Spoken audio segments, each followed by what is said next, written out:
Indian High Commissioner to Bangladesh, Srimati Riva Ganguly Das, who was earlier Director General of the ICCR, Srimati Nipa Chaudhary, Director of the Indira Gandhi Cultural Center in Dhaka, all distinguished members of the academia, both from India as well as Bangladesh, other participants, ladies and gentlemen. It's a great occasion indeed to be a part of the celebrations of the birth anniversary of the great poet Gurudev Rabindranath Tagore. He must be perhaps the only poet to whom both Indians and Bangladeshis are equally indebted, as he was the author of the national anthems of both of our countries.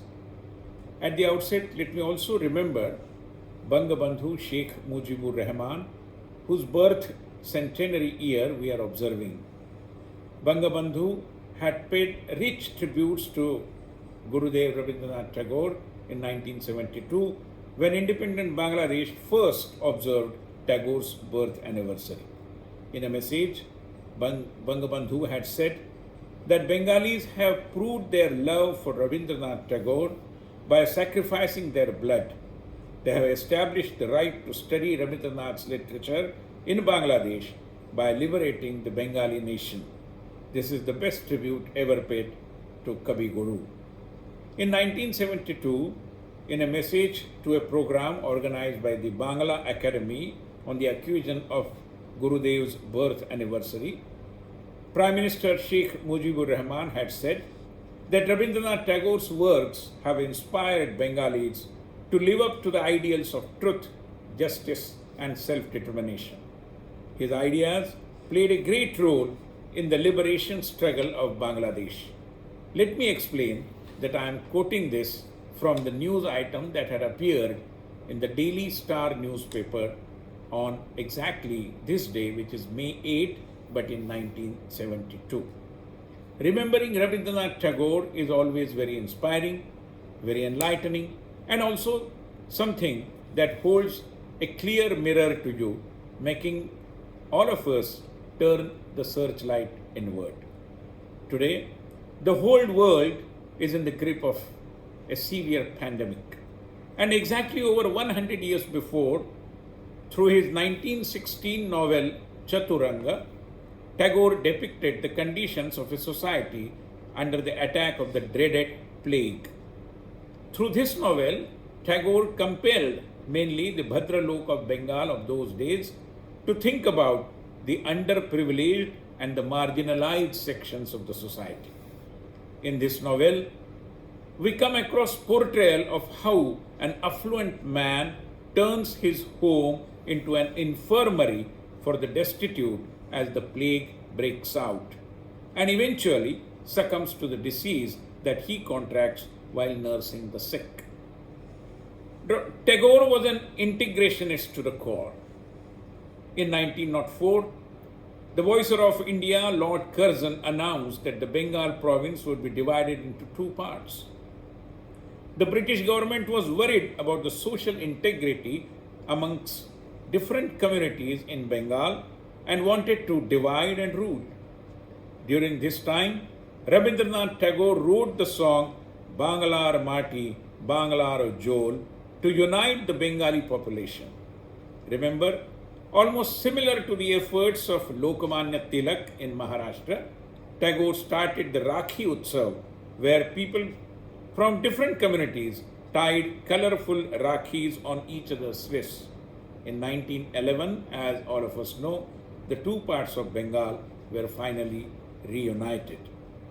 Friends, we cannot forget the Jallianwala Bagh massacre and the aftermath. The massacre completely altered the political scenario and composition of India fighting against the British rule. Tagore, during the time of the massacre, was Sir Rabindranath Tagore, because knighthood was conferred on him in 1915, and he also had been a Nobel laureate for 6 years.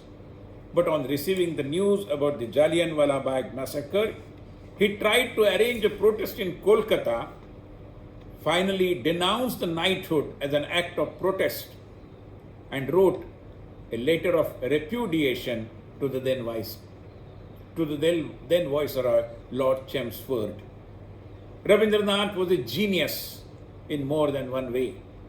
He is best known for becoming, in 1913, first non-European person to win the Nobel Prize in Literature.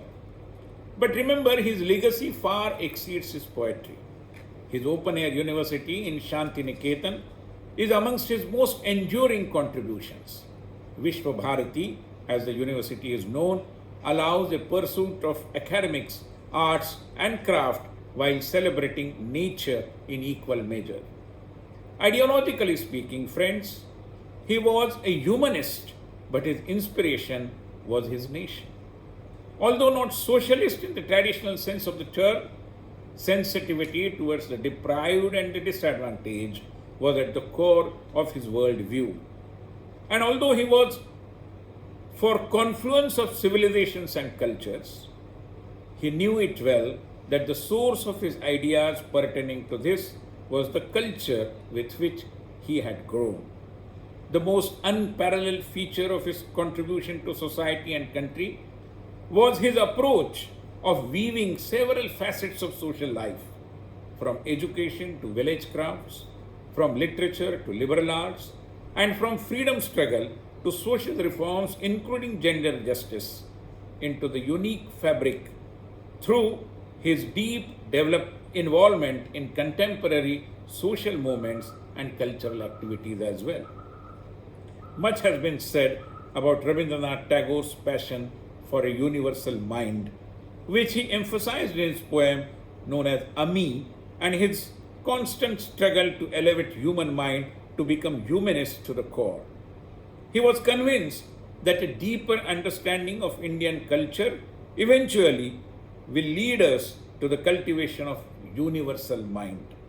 No wonder all his poems and literary works carry an unmistakable fragrance of the soil of his own country. Nationalism, for him, was the stepping stone for a long journey towards universalism.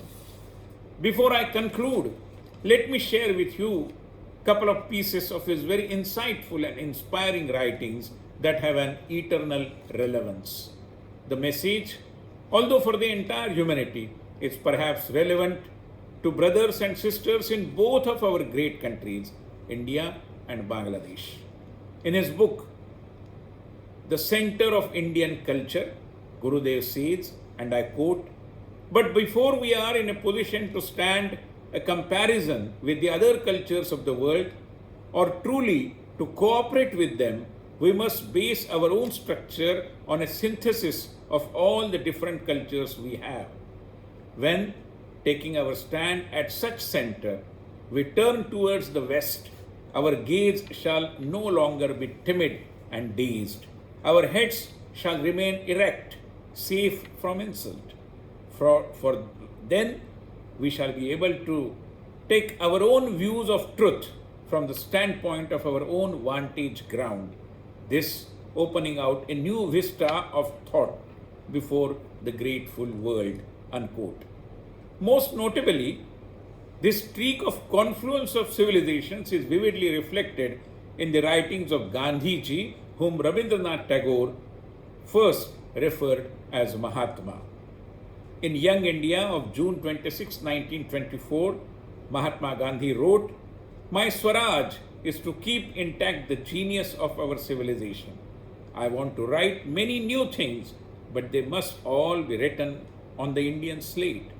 I would gladly borrow from the West when I can return the amount with decent interest." Unquote.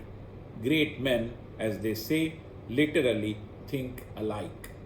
Friends, finally, let me end remembering how confident Rabindranath Tagore was about the power of the East. 3 months before his demise, in April 1941, Rabindranath Tagore wrote, and I quote, "I had at one time believed that the springs of civilization would issue out of the heart of Europe. But today, when I am about to quit the world, that faith has gone bankrupt altogether. Today, I live in the hope that this Savior is coming, that he will be born in our midst in this poverty shamed hovel which is India. I shall wait to hear the divine message of civilization which he will bring with him. Perhaps the dawn will come from this horizon, from the east where the sun rises. Unquote. Friends, we know sunrise is all about hope, and it is on this optimistic note I conclude my speech with expressing gratitude towards you all. Thank you very much.